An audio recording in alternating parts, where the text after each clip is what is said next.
এমনকি ত্রিপুরার মুখ্যমন্ত্রী সাইকেলে করে অফিসে যান, এমনকি ত্রিপুরার মুখ্যমন্ত্রী সাইকেলে করে অফিসে যান, এমনকি ত্রিপুরার মুখ্যমন্ত্রী সাইকেলে করে অফিসে যান।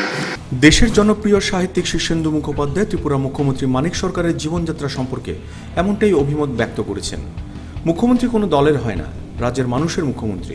সুতরাং তিনি রাজ্যের মানুষের নির্বাচিত প্রধান প্রতিনিধি। সেই মুখ্যমন্ত্রী সম্পর্কে দেশ কিংবা রাজ্যের কোনো ব্যক্তির যেমনভাবে অহেতুক খাটো করা উচিত নয়, তেমনি অতিরঞ্জিত করে তুলে ধরা অনুচিত।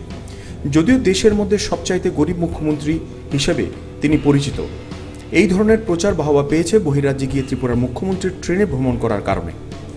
ব্যাঙ্গালোর থেকে কলকাতায় 24 ঘন্টার অধিক সময় তিনি ট্রেনে পাড়ি দিয়েছিলেন। সর্বভারতীয় সংবাদ মাধ্যম তখন তার প্রচারক দিয়েছে। আসাম গিয়েও ত্রিপুরার মুখ্যমন্ত্রী ট্রেনে ভ্রমণ করেছেন। ব্রিটেনের তৎকালীন প্রধানমন্ত্রী ডেভিড ক্যামেরনও পাবলিক ট্রেনে চেপে অফিস করতে যেতেন। তাই বলে ক্যামেরন সাহেব কি গরিব প্রধানমন্ত্রী ছিলেন? ব্যক্তিগতভাবে মুখ্যমন্ত্রী গরিব না প্রধানমন্ত্রী ধনী, সে কথা রাজ্য রাষ্ট্রের ক্ষেত্রে বিবেচ্য বিষয় নয়। এক্ষেত্রে বিবেচ্য হতে পারে ব্যক্তিগত বৈভবের জন্য রাষ্ট্রের সম্পদ কিংবা অর্থকেও ব্যবহার করছে কিনা। রাজ্যের মুখ্যমন্ত্রীর ব্যক্তিগত কাজে রাষ্ট্রের সম্পদ কতখানি ব্যবহৃত হচ্ছে সেই বিশ্লেষণের জন্য আজকের প্রতিবেদন নয়।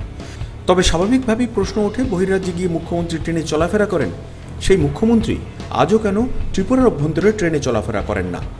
তবে রাজ্যের অভ্যন্তরে ট্রেনে না চললেও কিংবা ব্যাঙ্গালোর থেকে কলকাতায় 24 ঘন্টার পথ ট্রেনে পাড়ি দিলেও ত্রিপুরার অভ্যন্তরে কনভয় মাত্র 3 ঘন্টার রাস্তার সাবরুমে, কিন্তু মুখ্যমন্ত্রী হেলিকপ্টার দিয়েই সেখানে যাতায়াত করেন। সাহিত্যিক শীর্ষেন্দু মুখোপাধ্যায় হয়তো সে কথা জানেন না, আর জানেন না বলেই ত্রিপুরার মুখ্যমন্ত্রী চলাফেরার বাহন হিসেবে বাইসাইকেলকে দাঁড় করিয়ে দিলেন। বিধানসভা নির্বাচন যতটাই এগিয়ে আসছে ততটাই এই ধরনের প্রচার বাড়ছে, ফাঁপা কলসি বাজে বেশি।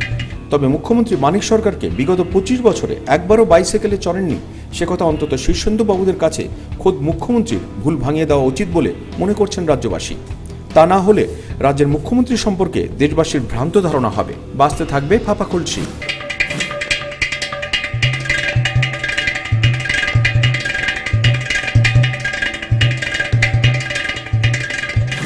Bureau report, news vanguard.